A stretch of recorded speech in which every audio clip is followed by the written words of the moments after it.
Hello everyone, मी आहे ज्योती आणि ज्योतिष क्रिएटिव्हिटीमध्ये आपल्या सर्वांचं खूप खूप स्वागत आहे।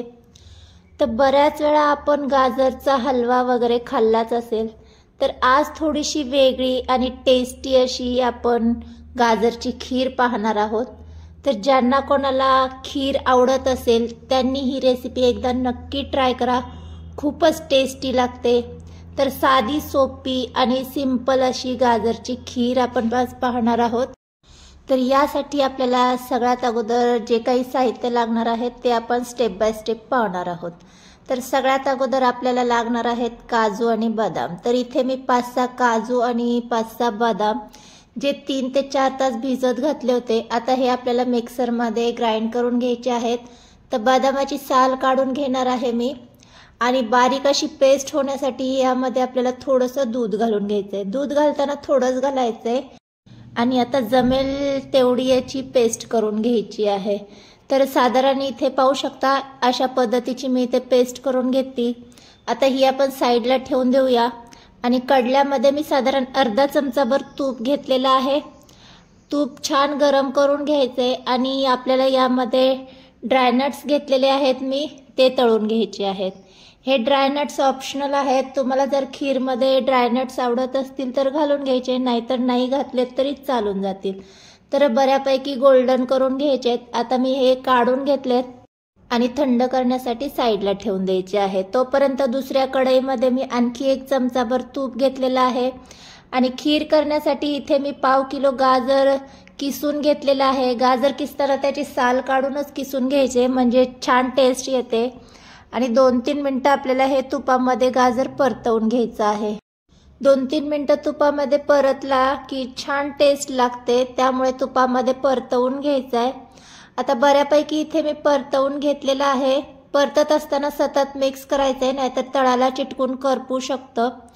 तर आता यामध्ये आपल्याला दूध घालून घ्यायचं आहे। तर इथे मी अर्धा लिटर दूध घेतलेलं आहे।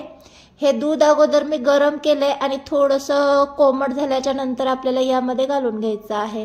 लक्षात एवढंच ठेवायचं की खिरीमध्ये दूध आपल्याला कोमटच वापरायचंय। आता सतत मिक्स करून हे आपल्याला उकळवून घ्यायचं आहे, म्हणजे गाजर बऱ्यापैकी दुधामध्ये शिजवून घ्यायचं आहे। गाजर शिजवत असताना अधूनमधून चमच्याने मिक्स करायचंय, नाहीतर मिश्रण तळाला चिटकून करपू शकतं। तर आता यामध्ये आपण जी पेस्ट तयार केली होती ती घालून घ्यायची आहे। ही पेस्ट ऑप्शनल आहे, पण खिरीला छान दाटसरपणा येतो, त्यामुळे मी घालून घेतली। तुम्हाला जर नसेल घालायची तर स्किप केली तरी चालेल, तशी देखील खीर खूपच टेस्टी लागते। आता यामध्ये तळून घेतलेले ड्रायनट्स घालून घ्यायचे आहेत आणि पुन्हा 2-3 मिनिटं आपल्याला सतत मिक्स करून याला उकळी काढून घ्यायची आहे। तर साधारण 5 ते 10 मिनिटं पुरेसे आहेत ही खीर तयार होण्यासाठी। जसजशी आपण हिला उकळत जाऊ तशी ती आणखी दाटसर होते। तर यापेक्षा जास्त आता मी खीर शिजवणार नाहीये। आता यामध्ये आवडीनुसार साखर घालून घेणार आहे। तुम्ही कितपत गोड खाता त्याच्या अंदाजानुसार साखर घालून घ्यायची आहे आणि साखर घातल्याच्या नंतर पुन्हा छान मिक्स करायचे आणि 2-3 मिनिटं आपल्याला ही उकळवून घ्यायची आहे। कारण जसजशी ही थंड होत जाईल तशी ती आणखी दाटसर होते, त्यामुळे आता मी या स्टेजला गॅस बंद करून घेणार आहे आणि गरमागरम खीर सर्व करून घेणार आहे। गरम करून खा किंवा थंड करून खाल्ली तरीही खूपच टेस्टी अशी ही खीर लागते। नेहमी गाजरचा हलवाच कशाला, कधीतरी या पद्धतीने गाजरची खीर नक्की ट्राय करा, खूपच टेस्टी आणि अप्रतिम लागते। पहा, मस्त अशी दाटसर आणि दाणेदार क्रीमी टेक्स्चर मध्ये आपली इथे खीर तयार झालेली आहे। आवडत असल्यास ड्रायनट्सने गार्निशिंग करून आपण ही खीर सर्व करून घेऊया आणि नेक्स्ट व्हिडिओमध्ये पुन्हा भेटूया। तोपर्यंत बाय।